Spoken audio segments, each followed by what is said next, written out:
Gold trusted gold buyers తాకట్టులో ఉన్న బంగారాన్ని విడిపించి ఈ రోజు ఉన్న మార్కెట్ ధరకే కొనబడును. మరిన్ని వివరాలకు సంప్రదించండి 7710777020. నా పేరు జనకుల శ్రీనివాసరావు. నేను ఆంధ్రప్రదేశ్ పోలీసు అధికారుల సంఘం రాష్ట్ర అధ్యక్షుడిని. ఈరోజు మాజీ ముఖ్యమంత్రి శ్రీ వైఎస్ జగన్మోహన్ రెడ్డి గారు పోలీసులను ఉద్దేశించి ప్రెస్ మీట్లో పోలీసులు రిటైర్డ్ అయిన తర్వాత కూడా బట్టలు ఊడదీసి నిలబెడతానని చెప్పేటటువంటి వాక్యాలను ఆంధ్రప్రదేశ్ పోలీసు అధికారులను తీవ్రంగా పరిగణిస్తూ ఖండిస్తూ ఉన్నాం. ఎందుకంటే గతంలో 9 నెలల క్రితము మీ ప్రభుత్వంలో కూడా ఇదే పోలీసులు పనిచేశారని చెప్పి ఒకసారి గుర్తు చేస్తూ ఉన్నాం. ఎందుకంటే పోలీసులు ఎప్పుడు కూడా చట్టానికి, న్యాయానికి, సత్యానికి, ధర్మానికి నిలబడిన ఆ 4 సింహాలు పోలీసు దానికి సెల్యూట్ చేస్తామే తప్ప చట్టాల పట్ల, ప్రజాస్వామ్యం పట్ల వ్యతిరేకత ఉన్న వాళ్ళకి ఎవరికి కూడా మేము సెల్యూట్ కొట్టమని చెప్పేసి ఈ సందర్భంగా తెలియపరుస్తూ ఉన్నాం. రిటైర్డ్ అయిన తర్వాత కూడా ఆ విధంగా మీరు అంటే మాజీ ముఖ్యమంత్రిగా పనిచేసిన మీరు 5 సంవత్సరాలు ఈ రాష్ట్ర ముఖ్యమంత్రిగా ఉండి కూడా ఈరోజు ఈ విధంగా మాట్లాడుతుంటే అది చాలా దురదృష్టకరంగా ఆంధ్రప్రదేశ్ పోలీస్ అధికారుల సంఘం భావిస్తూ ఉన్నది. ఎందుకంటే మీరు ఈ విధంగా మాట్లాడటం వల్ల మీరే వీళ్ళు ఈ విధంగా మాట్లాడితే మీ కింద వాళ్ళు ఇంక ఎలా మాట్లాడతారో ఒకసారి మీరు మననం చేసుకోవాలి. అదేవిధంగా మీరు ఈ వ్యాఖ్యల పట్ల లాండ్ ఆర్డరు ఫెయిల్ అయిపోయిందని ఆ వ్యాఖ్యలన్నీ ప్రజల్లో తీసుకొస్తే మీరు ప్రజాస్వామ్యానికి దీనికి ఏం సంకేతం ఇస్తున్నారో మాకు అర్థం కావట్లేదు. చాలా బాధగా ఉంది.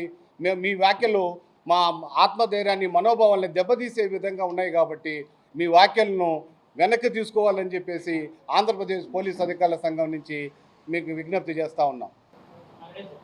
నా పేరు మిర్యాల బాలసురేష్, పోలీస్ అధికారుల సంఘం ఆర్గనైజింగ్ సెక్రటరీ.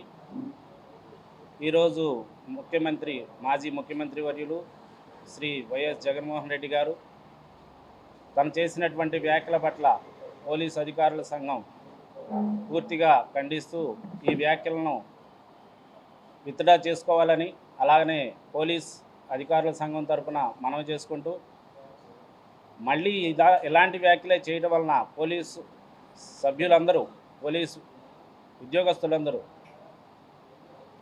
మా మనోభావాలు దెబ్బతిని మేము ఎందుకోసం చేస్తున్నాము, ఒక పార్టీ కోసము, ఒక రాజకీయ పార్టీల కోసము, లేకపోతే మా సొంత అవసరాల నిమిత్తం చేయము. ఉద్యోగము దానిలో భాగంగానే రాజకీయాలకు అతీతంగా మేము ఉద్యోగం నిర్వర్తిస్తూ ఉంటాము. వీటిని మీ వ్యాఖ్యల పట్ల మా పోలీసులందరూ మనోభావాలు దెబ్బతిని, ఆత్మస్థైర్యం దెబ్బతినే విధంగా మీ వ్యాఖ్యలు ఉండటం వలన వాటిని విత్డ్రా చేసుకోవాలని, మరలా ఇలాంటి వ్యాఖ్యలు రాకుండా తమరు పోలీసుల్ని గౌరవించే విధంగా తమ వ్యాఖ్యలు ఉండాలని మేము కోరుకుంటున్నాము. ఒక క్లారిటీ ఏంటంటే దీంట్లో ఇప్పుడు నిజంగా ఎవరైనా సరే చట్టానికి వ్యతిరేకంగా ఎవరు పనిచేసినా, నేను చేసినా, ఇంకోటి చేసినా, చట్టం ఎవరు కూడా చుట్టం కాదు, ఎవరిని వదిలిపెట్టదు. ఆ చట్టానికి సంబంధించి దాని మీద సంబంధించి ఏదైనా చేసుకోవచ్చు. కానీ ఇలాంటి బెదిరింపు వ్యాఖ్యలు చేయడం వల్ల ఏమవుతుంది, పోలీసు వ్యవస్థ ఆత్మస్థైర్యం దెబ్బతిని అది వేరే విధంగా సమాజం మీద పడకూడదని చెప్పి ఈ సందర్భంగా మీకు మరొకసారి విజ్ఞప్తి చేస్తాను. మరిన్ని వీడియోస్ కోసం ఛానల్ ని సబ్స్క్రైబ్ చేయండి. లేటెస్ట్ అప్డేట్స్ కోసం వాట్సాప్ ఛానల్ ని ఫాలో అవ్వండి. ఆ లింక్ డిస్క్రిప్షన్ లో ఉంది.